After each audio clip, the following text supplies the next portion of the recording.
Hello everyone, the Chart Guys have been working on an introductory technical analysis course for quite some time now, and after surveying hundreds of traders with what would be the most sought after information regarding technical analysis, we came up with this course, When to Enter and Exit. It covers over 5 hours of the basics on when to enter and exit, and we feel after watching this course it will help build a foundation of technical analysis knowledge which will eliminate a lot of the uncertainty in the world of trading stocks. So the course outline, we go over the psychology of trading, establishing a game plan, the different indicators we use to signal a bullish and bearish entry, how to recognize support and resistance levels, poor entries, where traders make mistakes, exit targets, how do you know where to sell your trade, where to place stop losses, that's very important, minimizing losses is what keeps you in the game long term, my personal preparations, how I go about getting ready for each trading day, and then piecing it all together, utilizing all the information we just learned and how to apply that in the real world for making successful, profitable trades. As a bonus, we also include a lot of information on finding entries and exits utilizing patterns, and you can find these patterns on every time frame on pretty much any stock and commodity trading, and certainly being able to recognize those patterns can give you an edge as well. So we hope you will check this out. Again, it's an introductory level course. So if you are new to technical analysis and trying to get a firm grasp on things and feeling a little bit overwhelmed, then this course is for you. I hope you check it out. Appreciate you watching.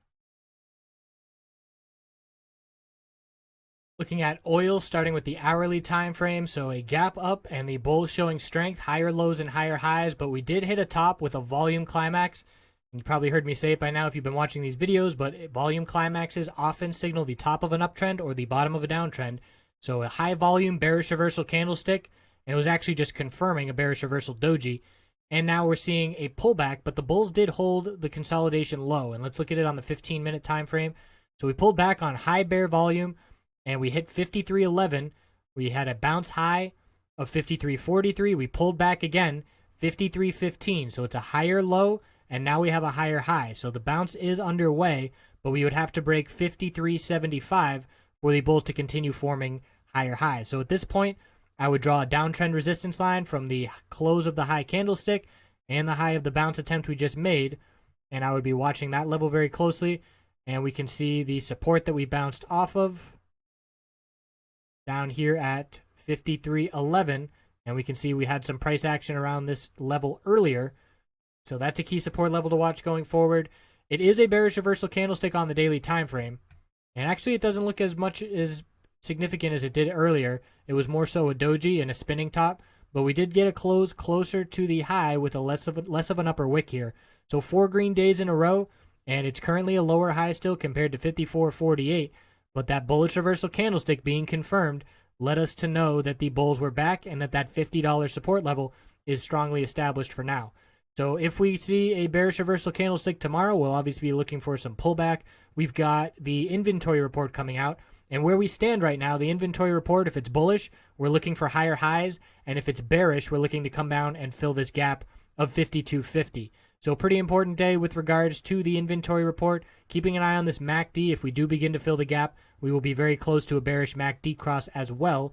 And with 3 trading days left in the week, this candlestick shape is going to change. But as of right now, very nice bullish candlestick after last week's big upper wick of profit taking. So keeping an eye on this 15-minute time frame and the lines that I just drew, and we'll see where we stand tomorrow morning. And if we do break that 53.11 level, it will be more likely than not that we do form a bearish reversal candlestick on the daily time frame.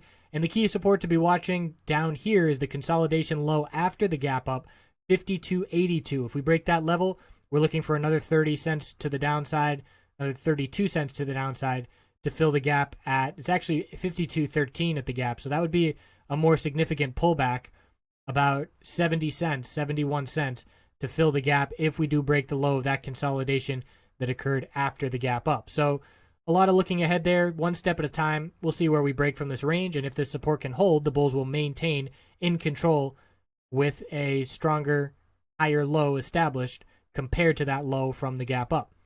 So let's draw that line there just to remind ourselves tomorrow to keep an eye on that level. I appreciate you watching. We'll check back in after the close. Have a great night.